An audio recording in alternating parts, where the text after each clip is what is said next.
जय हिंद। कैसे आप सभी? उम्मीद है कि स्वस्थ होंगे, मस्त होंगे और जहाँ भी होंगे अपने-अपने कामों में व्यस्त होंगे। तो जैसे कि आप सभी लोग को मालूम है कि आज हम लोग बात करने वाले हैं कि जितने भी लोग जो है 2025 में चाहे वो मैट्रिक का या इंटर का एग्ज़ाम दिए हैं, तो रिज़ल्ट आने के बाद जो है वे अपने रिज़ल्ट से संतुष्ट नहीं होते हैं, तो क्या करते हैं कि चैलेंज करते हैं, जिसको हम लोग कहते हैं स्क्रूटनी। यानी जितने भी लोग जो हैं मतलब अपने नंबर को लेकर के चैलेंज किए हैं, तो वह इस बात का इंतज़ार कर रहे हैं कि आखिर स्क्रूटनी का रिज़ल्ट कब आएगा। तो चाहे आप मैट्रिक के लिए या इंटर के लिए अप्लाई किए हों, तो याद रखिएगा अगर पिछले साल की अगर हम लोग बात करें, पिछले साल की यदि हम लोग बात करें तो वहाँ पे जो है मई मई के जो है लास्ट में रिज़ल्ट आया था। तो इस बार भी अगर हम लोग देखें, क्योंकि वो लंबा प्रोसेस होता है ना, स्क्रूटनी के लिए जो है आप किसी सब्जेक्ट में जो है चैलेंज करते हैं, उसके लिए आप अप्लाई करते हैं कि हमारा इस सब्जेक्ट में जो है हमको कम नंबर लग रहा है, तो उसके लिए आप जब अप्लाई करते हैं, तो उसके लिए जो है टाइम लगता है। क्योंकि अब पता नहीं है आपका कॉपी जो है सबसे पहला ये सवाल है कि आप किस डिस्ट्रिक्ट से हैं, तो आप जिस डिस्ट्रिक्ट से होते हैं उस डिस्ट्रिक्ट में तो कॉपी रखी नहीं जाती है, दूसरे डिस्ट्रिक्ट में भेज दिया जाता है जांच के लिए। समझ गए? मतलब जहाँ पे आप एग्ज़ाम दिए हैं, जिस सेंटर पर जो है आप एग्ज़ाम दिए हैं, तो वहाँ पर जो है कॉपी नहीं होती है, किसी दूसरे डिस्ट्रिक्ट में चला जाता है और वहाँ के जो टीचर होते हैं, वे जो है आपकी कॉपी की जाँच करते हैं। तो सबसे पहले जैसे कि मानते हैं साइंस की अगर हम लोग बात करें, साइंस करने का मतलब विज्ञान। अब 10th क्लास में है तो वहाँ पर हम लोग विज्ञान कहेंगे। लेकिन वहीं जो है यदि आप इंटर में हैं तो वहाँ पर फिजिक्स कह सकते हैं, केमिस्ट्री कह सकते हैं, बायोलॉजी कह सकते हैं। है कि नहीं? तो चाहे आप किसी भी सब्जेक्ट में जो है चैलेंज किए हो, स्क्रूटनी के लिए जो है आप अप्लाई किए हैं, तो सबसे पहले देखी जाती है कि आपकी वह कॉपी है कहाँ पे। सबसे पहले कॉपी को खोजने में बहुत ज़्यादा दिनों का टाइम लग जाता है, जिसके कारण जो है स्क्रूटनी का जो रिज़ल्ट है वह आने में जो है टाइम लग जाता है। तो सबसे पहले आपको ये ध्यान देना है कि अगर पिछले साल की अगर हम लोग बात करें 2024 में जितने लोगों ने जो है स्क्रूटनी के लिए अप्लाई किया था, तो उनका रिज़ल्ट जो है मई के लास्ट में आया था, यानी 20 तारीख के बाद में आया था।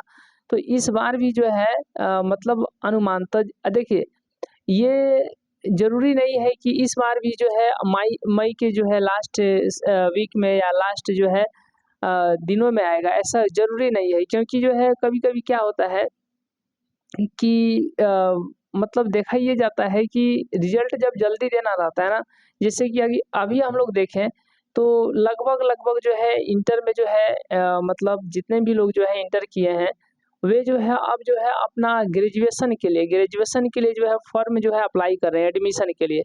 तो इसमें ये देखा जा रहा है कि रिज़ल्ट जो है मतलब कि बहुत जल्दी आ गया। और दूसरा बात ये कि जो है जैसे आप इंटर में हैं, इंटर का एग्ज़ाम दिए हैं, तो इंटर का जब एग्ज़ाम दिए हैं तो आप अभी जो है अप्लाई कर रहे हैं किसके लिए? मतलब जो लोग जो है स्क्रूटनी के लिए इंतज़ार कर रहे हैं, स्क्रूटनी रिज़ल्ट का इंतज़ार कर रहे हैं, वो तो अभी एडमिशन नहीं ले रहे हैं। क्योंकि उनको पता ही नहीं है कि मेरा रिज़ल्ट बढ़ेगा कि घटेगा। देखिए स्क्रूटनी का जो आप लोग अप्लाई करते हैं, तो ये कोई ज़रूरी नहीं है कि रिज़ल्ट बढ़ेगा ही बढ़ेगा, ये भी कोई ज़रूरी नहीं है कि घटेगा। बढ़ भी सकता है, घट भी सकता है या जितना है उतना भी रह सकता है। लेकिन ज़्यादातर ये देखा गया है चांसेज़ यही है कि जो है रिज़ल्ट जो है बढ़ते हैं, ठीक है ना? मतलब बढ़ भी सकता है, घट भी सकता है या जितना है उतना भी रह सकता है। बस एक बार मिला लिया जाता है कि आप जिस सब्जेक्ट के लिए चैलेंज किए हैं, उस सब्जेक्ट के कॉपी को जो है एक बार मिला लिया जाता है। तो सबसे पहला बात ये है कि कॉपी को जो है खोजने में टाइम लगता है, जिसके कारण जो है स्क्रूटनी का रिज़ल्ट लेट से आएगा। अगर मतलब काम प्रोसेस जो है जल्दी-जल्दी किया गया, तभी जो है मई के शुरुआत में या 15 मई के आसपास जो है स्क्रूटनी का रिज़ल्ट जो है आ सकता है, ये अनुमानित लगाया जा रहा है। तो संभवतः आपको ध्यान देना है कि चाहे आप मैट्रिक के लिए या आप इंटर के लिए, सबसे पहले कि आपको जो है चाहे आप मैट्रिक या इंटर स्क्रूटनी रिज़ल्ट के लिए अप्लाई किए हैं, तो याद रखिएगा 15 मई के बाद ही या 15 मई के आस-पास याद रखिएगा 15 मई के आसपास जो है रिजल्ट आने की संभावना है।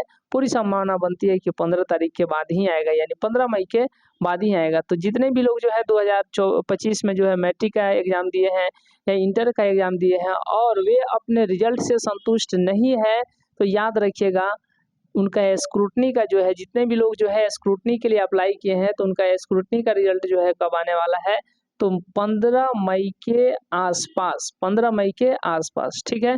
क्योंकि अभी जो है वीडियो हम लोग ये जो है शूट कर रहे हैं, तो आज जो है आपको 26 तारीख है, तो अभी तक तो कोई मतलब कोई सूचना नहीं है। तो ये याद मतलब आपको समझना पड़ेगा, अगर डेट भी निकलता है तो जैसे आपको डेट पता चल जाएगा कि हाँ स्क्रूटनी का रिजल्ट कब आने वाला है, तो रिजल्ट आने से 2-3 दिन पहले जो है डेट निकलता है। तो समझिए कि अभी तक तो कोई इन्फॉर्मेशन नहीं है। अगर डेट निकलता भी है 5-6 तारीख को, तो याद रखिएगा 2-4 दिन के बाद ही आएगा, मतलब कि 15 मई के आसपास जो है आपका रिजल्ट स्क्रूटनी का आ जाएगा। क्योंकि ये लंबी प्रक्रिया होती है, प्रोसेस होती है, जिसमें टाइम लगते हैं। सबसे पहले आपके कॉपी को खोजा जाता है, उसके बाद जो है इसको चेक किया जाता है, तब जो है उसको नेट पर अपलोड किया जाता है, रिजल्ट को जो है वेबसाइट पर जो है अपलोड किया जाता है, तब जो आपका जो है मार्कशीट आ जाता है। तो आप वहाँ पर मतलब कि बहुत बार ऐसा देखा भी गया है, कई वर्ष जो है स्क्रूटनी का जब रिजल्ट आता है, तो जब रिजल्ट निकलता है तो वहाँ पर लिख दिया जाता है स्क्रूटनी रिजल्ट। बहुत बार ऐसा भी देखा गया है कि जैसे स्क्रूटनी का रिजल्ट निकल गया तो वहाँ पर आपको नहीं लिखा रहता है कि ये स्क्रूटनी का रिजल्ट। कभी-कभी जो है रिजल्ट पर लिख भी देता है स्क्रूटनी रिजल्ट, कभी-कभी नहीं भी लिखता है।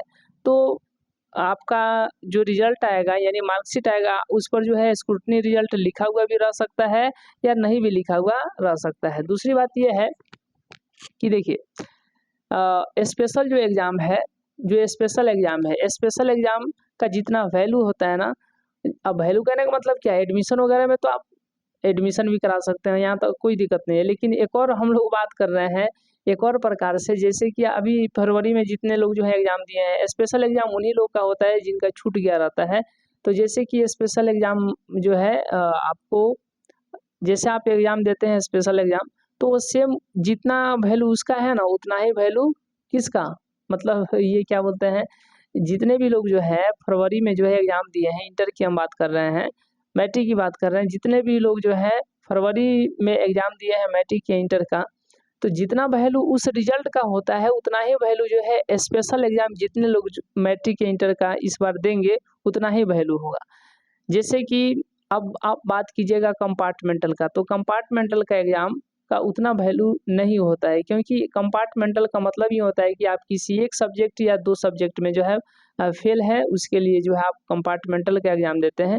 तो इससे यह साबित होता है कि आप जो है एक ही एग्ज़ाम को 2 अटेम्प्ट में जो है कंप्लीट किया है, मतलब एक बार में आप नहीं निकाल पाए हैं, यानी उसी एग्ज़ाम को जो है 2 बार में निकाल पाए हैं कंपार्टमेंटल के थ्रू।